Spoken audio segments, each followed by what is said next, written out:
What if your life, and the lives of everyone you love, depended on a single bottle of water?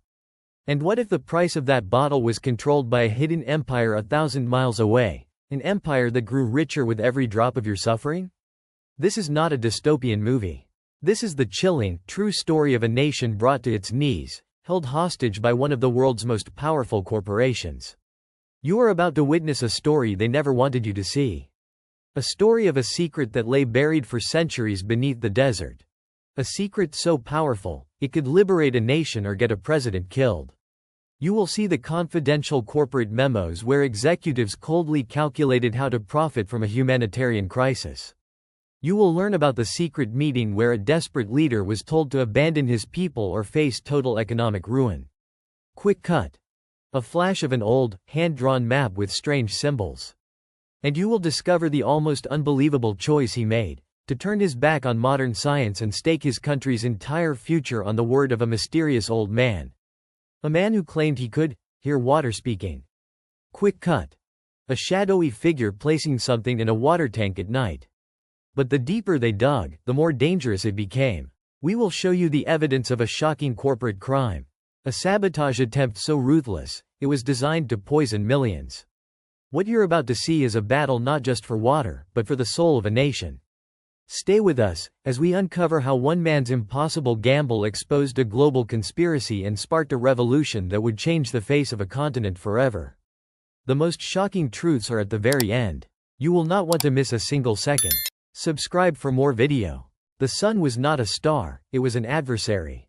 For 6 relentless months, it had hung over Burkina Faso, a merciless, unblinking eye that baked the earth until it cracked and bled dust. The temperature gauge in the capital, Ouagadougou, was a testament to this assault, its red line trembling at 47 degrees Celsius. This wasn't weather, it was a siege. The Great Drought, the worst in half a century, had tightened its grip, transforming a nation's daily struggle for comfort into a desperate battle for survival itself. In the city's central square, a human river snaked through the heat-shimmered air. It was a river of quiet desperation, its banks formed by crumbling buildings and its current dictated by the agonizingly slow shuffle of feet. Here stood Amina, a 34-year-old seamstress and mother of 3. She had joined the line at 4 in the morning, under the faint light of the stars. Now, the sun was a hammer overhead, and it was well past noon. Her youngest, a baby, stirred fitfully on her back, his small body radiating a feverish heat that mirrored the days. In her hand, she clutched an empty plastic container, its surface hot enough to burn. All around her was a tapestry of silent suffering. Elderly men, their skin like ancient parchment, leaned on walking sticks that seemed to be the only thing holding them to this earth. Children, too weary to play, stared with hollow eyes, their empty jugs their only toys. The air was thick, not just with heat, but with the metallic taste of dust and the bitter scent of hopelessness. They were all waiting for the tankers from the Water Global Corporation, a Swiss multinational that had become the sole arbiter of life and death in their country.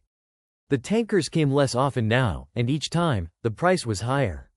A collective gasp, a ripple of motion. A few places ahead of Amina, a small boy, no older than 7, simply folded. There was no cry, just a soft thud as his thin body met the baked ground. His empty container skittered away, making a hollow, lonely sound as it rolled in the dust. "Help!" Amina cried out, her voice cracking. "Someone help him!" A man pushed through the crowd, identifying himself as a former nurse. He knelt, his fingers finding the boy's neck. He looked up, his face a mask of grim resignation. "Severe dehydration," he announced to the silent crowd. "He needs water. Now." The irony was so profound it was suffocating. In a line for water, a child was dying from the lack of it. A woman nearby, without a word, unscrewed the cap from her own meager supply and offered it forward. Just then, a new sound cut through the heat. The rumble of an engine. A mirage shimmered into focus at the end of the square. A gleaming blue and white tanker, its corporate logo looking like a cruel smirk. Flanking the vehicle were armed guards, a recent addition that spoke volumes about the company's relationship with its customers.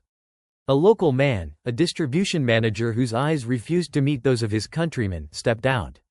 "Company policy due to increased scarcity," he announced, his voice flat and rehearsed. 2,000 CFA francs per 20 liters. A groan of despair swept through the line. The price had doubled since last week. For most, it was more than a day's wages. "We are dying," someone shouted from the back. The manager merely shrugged, a gesture that contained all the callous indifference of a corporate balance sheet. Amina spent nearly a third of her weekly earnings for a mere 10 liters. It was a devastating choice, a calculation of survival that meant her family would go without something else: food, medicine. As she began the long walk home, the precious, heavy container in her arms, her route took her past the gated community of the Water Global executives. The sound was what struck her first, the gentle, offensive hiss of automatic sprinklers feeding lush, emerald lawns. She could see the impossibly blue water of a swimming pool sparkling in the sunlight. The contrast was a physical blow. Her resentment, once a slow burn, now blazed into a cold, hard fury. Pulling back, the camera rises above the city, above the suffering and the obscene luxury, and a new voice is heard, old and weary with witnessed injustice. It belongs to Gabriel Zongo, a retired engineer watching the scene from a distance. "They tell you they sell water," he rasped to anyone who would listen. "They are lying. They sell thirst. They sell desperation. They have privatized life itself." While the sun brutalized the streets, a different kind of heat suffocated the presidential palace. In a deliberate act of solidarity, the air conditioning had been shut off. Inside his sprawling office, sweat beaded on the forehead of President Ibrahim Traoré. He was a young man, a former military officer who had risen to power on a tidal wave of popular support just 18 months earlier, promising to free his nation from the shackles of foreign exploitation. Now, he was staring at the report on his desk, and its grim statistics felt like prison bars closing in around him. Water reservoirs at 7% capacity. Rural districts without a drop for 12 days. 3 more children dead in the northern provinces. Before him stood Kabor, his Minister of Water Resources. A career civil servant of rare integrity, Kabor had navigated the murky waters of 3 corrupt administrations before Traoré's uprising. His shirt was dark with sweat stains, and his face was etched with a controlled fury. "Mr. President," Kabor's voice was strained, "Richard Voss has formally rejected our request for emergency price controls." He placed a letter on Traoré's desk. The crisp, expensive paper and the arrogant, flowing signature of the Water Global CEO seemed to mock the government's powerlessness. He states that market forces must determine price during scarcity. It's predatory economics disguised as principle. Traoré's face was a stoic mask, but a dangerous light hardened in his eyes. He remembered his own childhood in a village where the community well was a place of gathering, a source of life shared by all. That was before the arrival of foreign companies with their glossy brochures promising modernization, promises that had quickly curdled into monopoly and exploitation. "They don't see water as life," Kabor, Traoré said, his voice quiet but intense. "They see it as just another column on a spreadsheet. A commodity." Kabor nodded grimly. "It gets worse. They have threatened to invoke the bilateral investment treaty with Switzerland if we attempt to regulate prices unilaterally. Their legal team is already preparing the case. They claim it would constitute indirect expropriation of their expected profits." The phrase hung in the air, obscene in its detachment from the reality on the streets. They were being sued for the profits a company expected to make from a nation's thirst. The trap, laid years ago by a previous, corrupt regime, was now sprung. The government had signed an ironclad 30-year contract granting Water Global exclusive rights to all commercial water distribution. It was a legal cage, reinforced by international law designed to protect capital above all else. So our people die of thirst while we respect these contracts? Traoré stated, not as a question, but as a declaration of an insane reality. His finance minister, Lumpo, who had been silently reviewing budget documents in the corner, spoke up. "We could declare a state of emergency, sir. It might grant us temporary authority to seize control of water resources. And face international sanctions that would cripple what's left of our economy," Kabor countered immediately. "The Western powers would close ranks around their corporation. They always do. We've seen this playbook before. They would call it an illegal seizure of assets, and we would be completely isolated." The room fell into a heavy silence, thick with the weight of their predicament. They were a small, resource-dependent nation caught in the vice grip of corporate power. Every conventional path was a dead end. To fight was to face economic ruin. To submit was to watch their people perish. Traoré walked to the window, looking out over the city that suffered under his watch.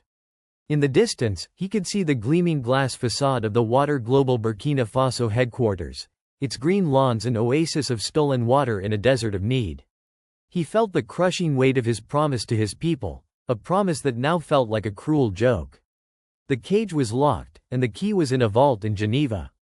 Just as the last ember of hope seemed to be dying, his chief of staff, Ouedraogo, a cautious man who rarely spoke unless he had something substantial to contribute, cleared his throat. Mr. President, he began hesitantly, the legal and financial avenues may be closed. But there is one other option. It is unconventional. Traoré turned from the window, his gaze sharp and commanding. The hint of a new path, any path, was enough. Go on, he commanded. My grandmother, Ouedraogo began, his voice dropping as if sharing a family secret. She came from a small village near the Mali border. A place the modern world has largely forgotten. The other ministers shifted, their expressions a mixture of curiosity and impatience. This was not the time for folktales. The elders there, he continued, undeterred, they maintain the old ways. This includes techniques for finding water that predate colonial maps, that predate modern geology. They call them, the listeners. Kabore, the pragmatic water minister, couldn't hide his skepticism. Sir, with all due respect, he interjected, looking at Traoré, we are facing a national emergency on a scale we have never seen. We need verifiable solutions, engineering, diplomacy, hydrology, not folklore. The word hung in the air, dismissive and sharp.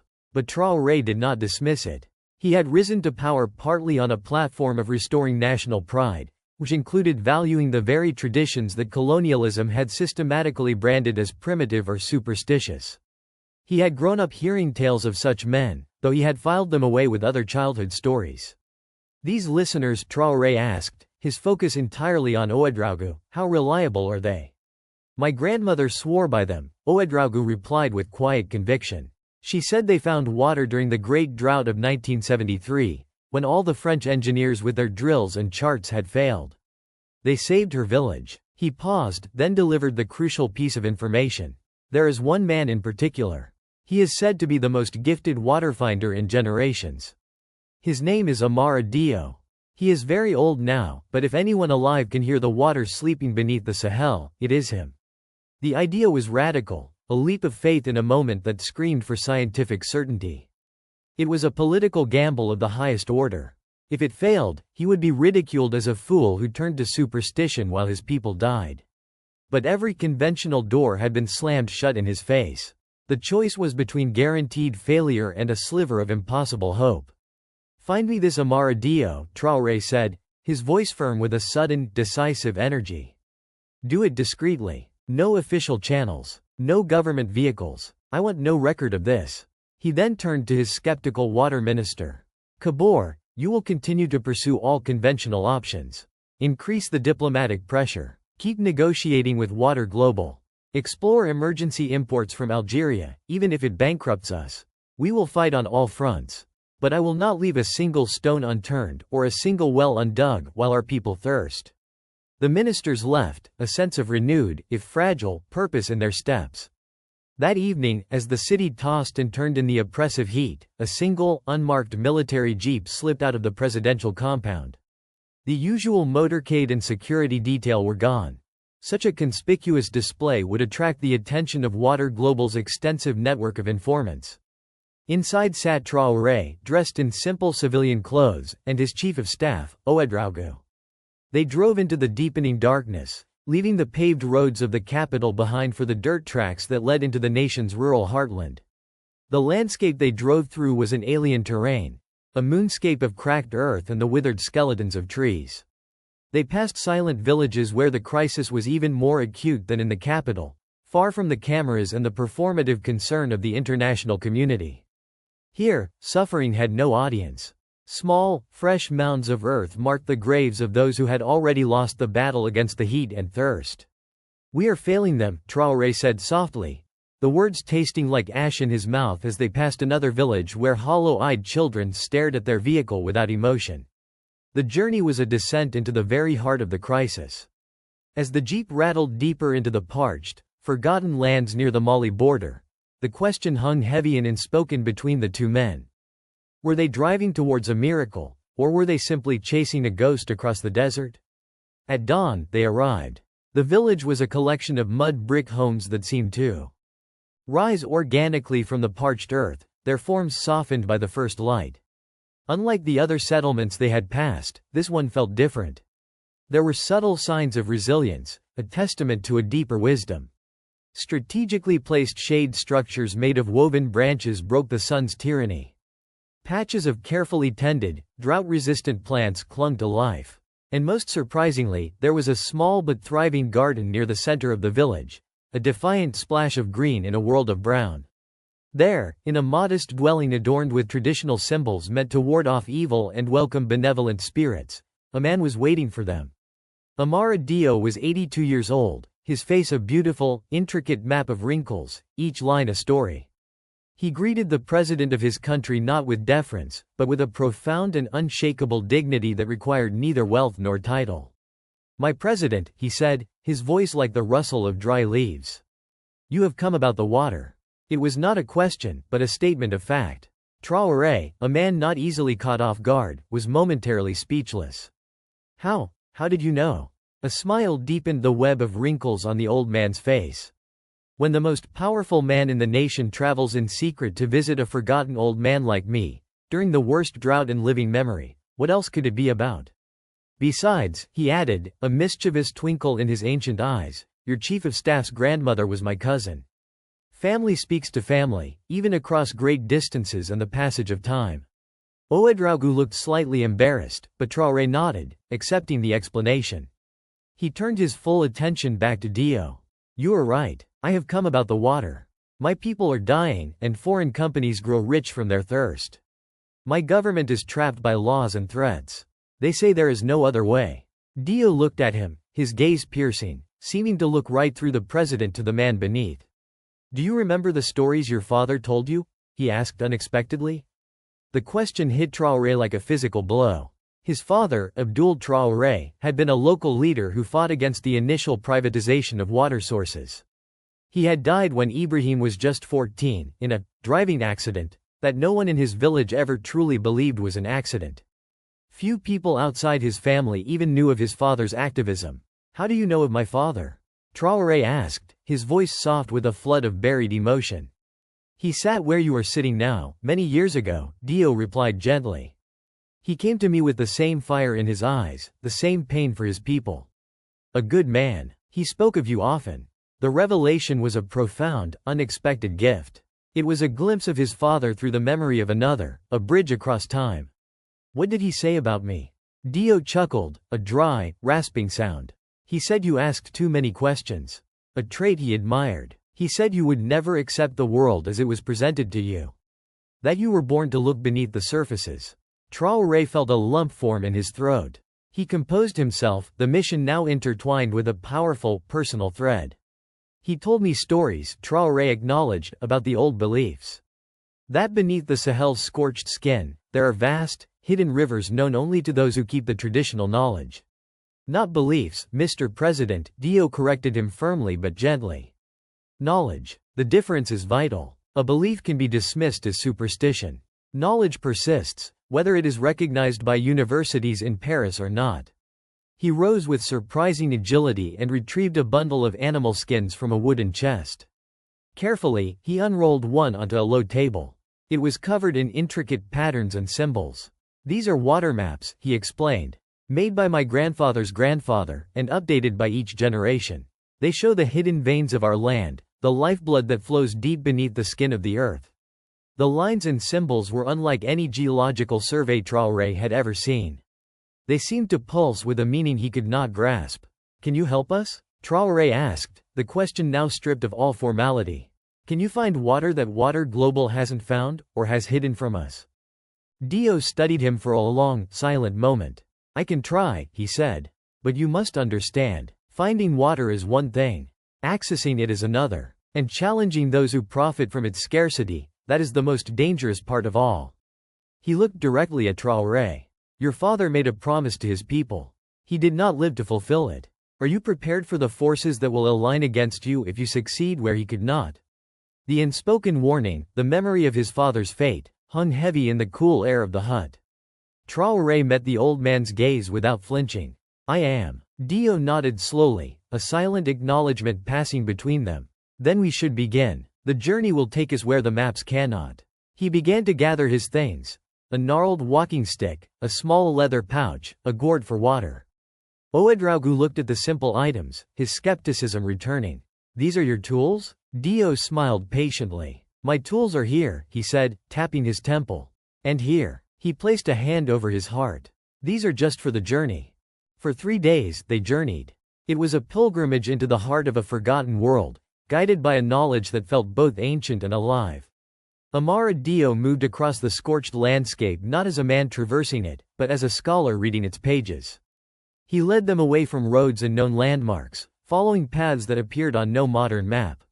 He would stop to examine the behavior of certain insects, explaining how their frantic digging patterns spoke of moisture deep below. He would crumble soil between his fingers, tasting it, reading its composition like a chemist. He showed Traoré how the subtle settling of rock formations told stories of historical water flows from centuries past. At times, he would press his ear to the hot, cracked ground, closing his eyes, listening for a language no one else could hear. Water speaks, he explained simply, catching Traoré's curious gaze. Most have just forgotten how to listen. Traoré, a product of a Western-style military and scientific education, found his worldview being dismantled and rebuilt with each passing hour. He recalled his university geology courses, the complex technologies of satellite imagery, ground-penetrating radar, and electrical resistivity tests. They were all expensive, intricate systems designed to yield data that required teams of experts to interpret. Yet here was an old man with no formal schooling, reading the land with a precision and intimacy that felt more profound. Why haven't the modern companies found these sources? Traoré asked as they rested under the shade of a rare, resilient acacia tree. Dio considered the question. Some, perhaps they have found, but deemed too expensive to develop, he said. A company that sells water profits from scarcity, not from abundance. Why build a deep, expensive well that provides free water for all when you can control a shallow one and sell every drop? He gestured to the surrounding terrain.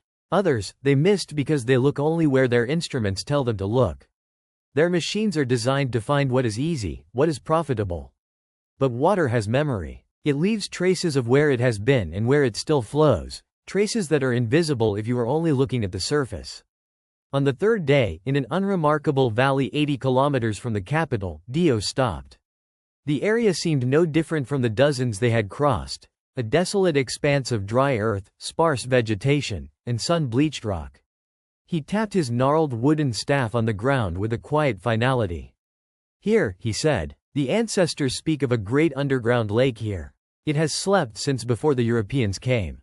It lies deep, but it is vast. Traoré looked around. There was nothing, no sign, no hint of the life-giving element.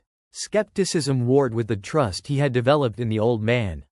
You're certain? That is why it has remained safe, Dio replied. The signs are subtle. He pointed. Look at that bush. It only grows where its roots can eventually find water, no matter how deep. And see the pattern of those stones? The way they have settled indicates the ground beneath them has shifted over centuries, moved by water far below.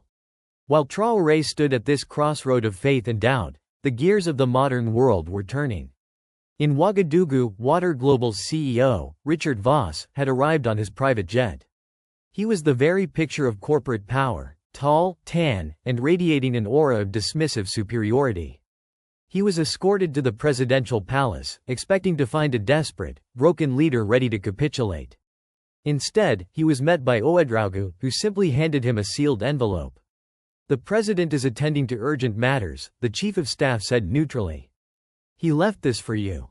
Inside, a brief, handwritten note read, "Water is life, not profit.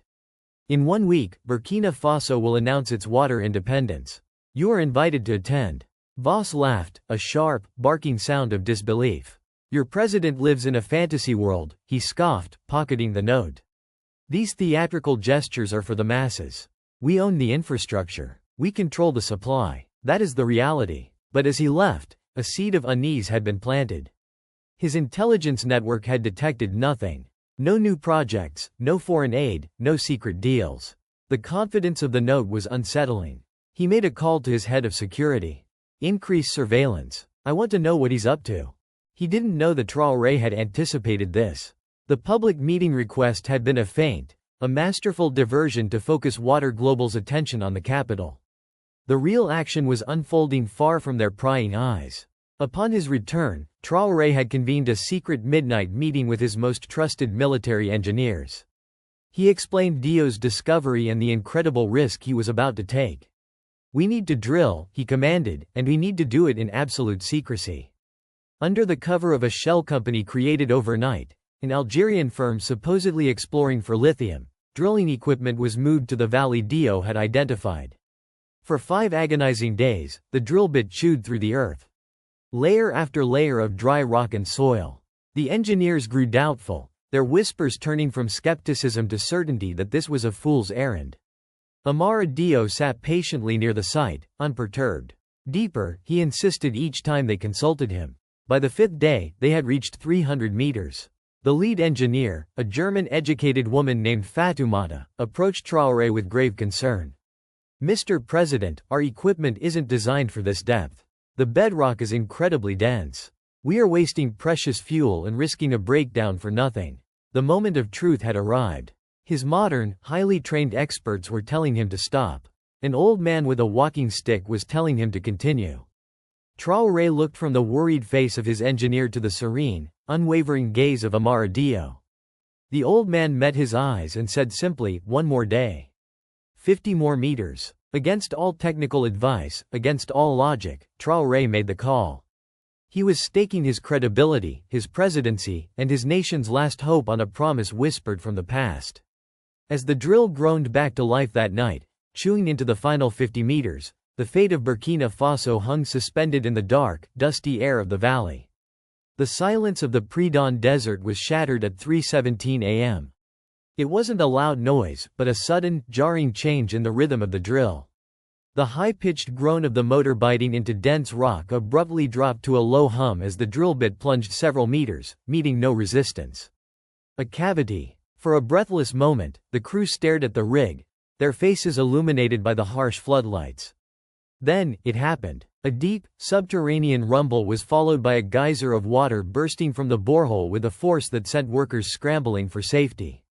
It wasn't a trickle. It wasn't a seep. It was a roar of unleashed life, a massive underground river breaking free from its ancient prison. The gushing water quickly formed a shimmering pool around the drill site, perfectly reflecting the stars above. The skeptical engineers, men and women of science and data, looked on in stunned, reverent awe. Some fell to their knees. Fatoumata, the chief engineer who had advised stopping, wept openly as she ran the initial tests, her hands trembling. Mr. President, she said, her voice choked with emotion as Traoré rushed to the site, this water. It's purer than anything currently supplied in the country. No chemical treatments needed. The pressure indicates a volume that is, sir, it's staggering. Preliminary estimates suggested a reservoir vast enough to supply the entire nation for centuries. It was a miracle. Traoré plunged his hand into the cool, flowing water, a tangible symbol of his nation's liberation. But miracles attract attention. Even with the elaborate deception, the 24-hour drilling operation in a remote valley had not gone completely unnoticed. Water Global's satellite surveillance, initially focused on government buildings, had detected the unusual activity. Though they didn't know what had been found, they knew something was happening. The intelligence, coupled with Traoré's cryptic note and a sudden, inexplicable dip in their stock price as rumors began to circulate among well-connected investors, sent a wave of panic through their Geneva headquarters. Richard Voss, seeing his monopoly threatened, made a desperate, ruthless decision.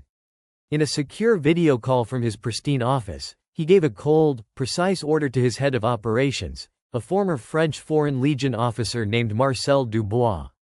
I don't know what Traoré has found, but it needs to disappear. Neutralize any threat to the company's position. Whatever it costs. The euphemism was clear. Dubois understood perfectly. Water Global had a playbook for such situations. Discoveries of independent water sources in other countries had a mysterious way of becoming contaminated, being deemed geologically unstable, or simply vanishing from official records under a mountain of new, company-funded, research. The serpent had been provoked, and now it was preparing to strike. The attack came 2 days before Traoré's planned national announcement. 2 operatives, posing as local laborers hired for support tasks, infiltrated the secure drilling site during a chaotic shift change. Their mission was simple and devastating: to introduce a potent, odorless chemical concentrate into the new water source. It wouldn't be immediately detectable, but subsequent tests would show levels of contamination that would render the entire reservoir unsafe for human consumption for the foreseeable future. It was an act of sabotage designed not just to destroy the water, but to destroy the hope it represented. But Traoré had anticipated this level of corporate malevolence. His security team, hand-picked from his most loyal military units, was not merely guarding the perimeter. They were watching everyone. The operatives were caught in the act, apprehended just as they were about to pour the contaminants into the main holding tank. The capture was a disaster for Water Global, but for Traoré, it was a gift from the heavens. He now possessed something more powerful than water itself: irrefutable proof of corporate espionage and criminal intent. Faced with the certainty of spending the rest of their lives in one of Burkina Faso's notoriously harsh prisons, the 2 captured saboteurs quickly implicated their superiors. "We have their communications," Traoré's head of security reported, laying out a file on his desk. "Their encrypted messages, their financial transfers, even the internal memos from Dubois authorizing the operation. It's everything we need to void their contracts on grounds of criminal activity." The ironclad cage had a flaw after all, and Water Global had just handed him the key. 7 days after his note to Voss, exactly as promised, Traoré prepared to stand before his nation, not just as a leader who had found water, but as a prosecutor ready to deliver a verdict. The air across Burkina Faso crackled with anticipation. The live television broadcast began with a simple, powerful image: President Ibrahim Traoré standing before his nation. But it was the backdrop that sent a shockwave through the country. Behind him was not the presidential seal, but a massive, detailed map showing not one, but 3 distinct, massive underground water sources. And in the front row of the audience, deliberately placed, sat Amara Dio, his weathered face a mask of quiet satisfaction.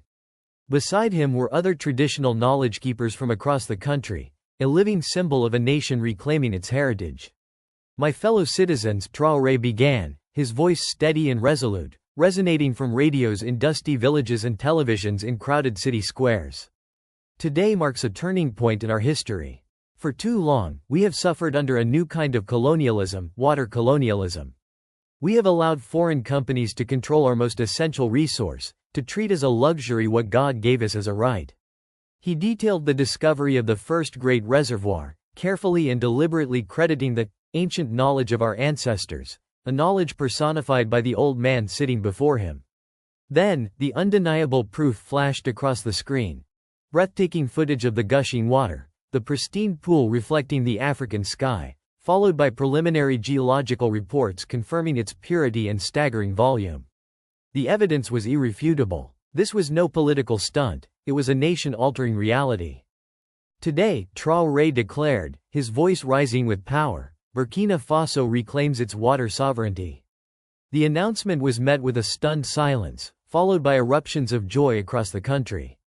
But he wasn't finished. By executive order, Water Global's contract is terminated, effective immediately. He held up a document. Not only on the grounds of predatory price gouging during a humanitarian crisis, but on the grounds of direct criminal sabotage against the people of this nation. He presented the evidence with the cold precision of a prosecutor. Photographs of the captured saboteurs, scanned copies of their confessions, and most damningly, authenticated transcripts of Water Global's internal communications, discussing how to neutralize the discovery and manage public perception by faking a contamination event. The camera panned to show the 2 captured operatives, who, in exchange for reduced sentences, made public statements confirming they were hired by Water Global's security division specifically to poison the well. The company's guilt was laid bare for the world to see. Then, Traoré pivoted from prosecution to promise. He unveiled the new National Water Authority, a body that would manage the nation's water as a public trust. His vision was clear and practical. "Water is not a privilege for the wealthy," he declared, his words becoming an instant national creed. "Basic water needs will be provided to all citizens for free. Commercial and industrial usage will be metered at a fair price, with all revenues directed back into maintaining and expanding our water independence. From this day forward, no foreign entity will ever again determine whether our children drink or thirst." The reaction was immediate and volcanic. People poured into the streets, not in protest, but in joyous celebration. In a profound and moving statement, they celebrated with the very water they had so desperately conserved, splashing it in the air. Mothers wept openly, the crushing weight of their children's thirst lifted in an instant. In Ouagadougou, Amina, the mother from the waterline, watched on a small television in a neighbor's shop, her hands covering her mouth as tears streamed down her face. Far away, Gabriel Zongo, the old engineer who had fought privatization decades earlier, nodded slowly, a lifetime of vindication washing over him. In Geneva, Water Global's emergency board meeting was chaos. The company's stock had collapsed, losing 43% of its value in a single day, erasing billions. "This is illegal expropriation," their chief legal officer fumed. But the evidence of sabotage was a public relations cataclysm they could not explain away. When Richard Voss was cornered by international media at the airport, a young Burkinabe journalist shouted a simple question that cut through all the legal jargon. "Mr. Voss, is water a human right?" Voss's flustered non-answer and hasty retreat were captured on video, becoming the defining, humiliating image of a corporate empire brought to its knees. The fight had moved to the global stage, but back in Burkina Faso, the victory already felt total. The people were not just celebrating the discovery of water, they were celebrating the rediscovery of their own power. The reckoning was not the end of the war, but the beginning of a new kind of battle.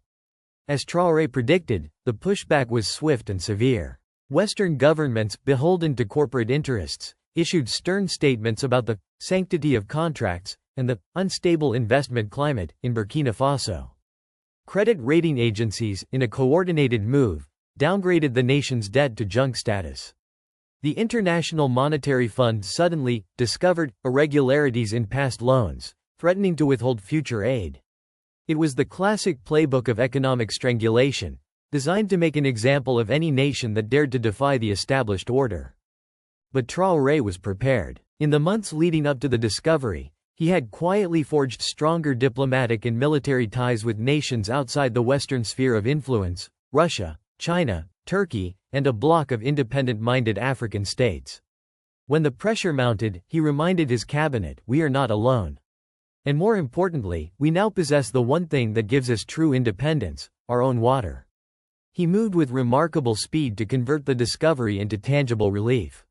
Military engineers worked alongside civilian contractors, laying an emergency pipeline. Within a week, the same tankers that once belonged to Water Global, now bearing the emblem of the new National Water Authority, began delivering clean water to Ouagadougou's neighborhoods at no cost. The psychological impact was profound. Seeing the familiar trucks now providing free water was a powerful, daily symbol of the new reality. The story ignited a fire across the continent. The Burkina Faso model became a subject of intense discussion in capitals from Mali to Kenya. It challenged the fundamental, long-held narrative that African development could only come through Western expertise and capital.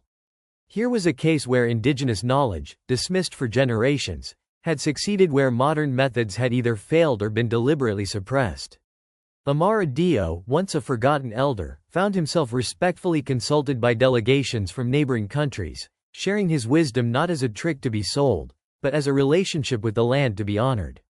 Water Global's legal counteroffensive, once feared, now seemed pathetic. Their lawsuits in international arbitration courts were bogged down by the ever-growing mountain of evidence of their criminal conduct. Investigative journalists, sensing a Pulitzer-worthy story, uncovered similar patterns of predatory behavior in other countries. A former hydrologist for the company came forward with a damning revelation.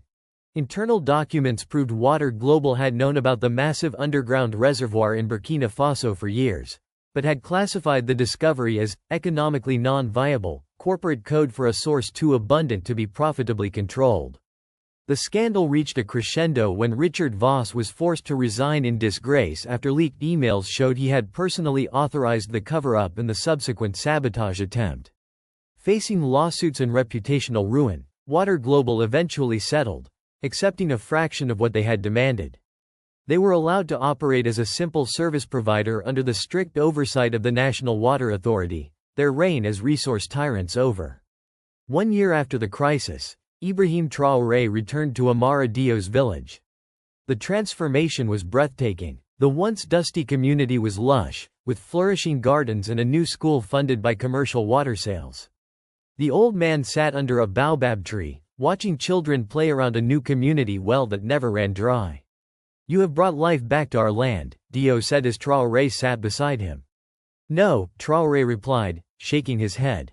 "You showed us what was always here. What our ancestors knew, but we had forgotten in our rush to embrace the knowledge of others over our own." "Both have value," Dio said wisely. "The machines that reached the water were not born of our traditions. But without our traditions, the machines would have drilled in the wrong place." He looked at Traoré, his ancient eyes filled with a deep pride. "Your father would be proud. Not just of the water, but of how you have handled the power that comes with it." 5 years later, all 3 sources identified by Dio were operational. Burkina Faso, once on the brink of collapse, was now a net exporter of purified water to its neighbors. The victory sparked a cultural renaissance, a reintegration of traditional wisdom with modern technology in fields from agriculture to medicine. It wasn't a rejection of progress, but a powerful redefinition of what progress meant. Ibrahim Traoré would face many more challenges, but the great drought and the water it unleashed became the bedrock of his nation's second independence. It had all begun with a desperate leader willing to take a risk, and an old man who knew that the most profound truths, like freedom, and like water, have always been waiting right beneath our feet, if only we have the courage to dig.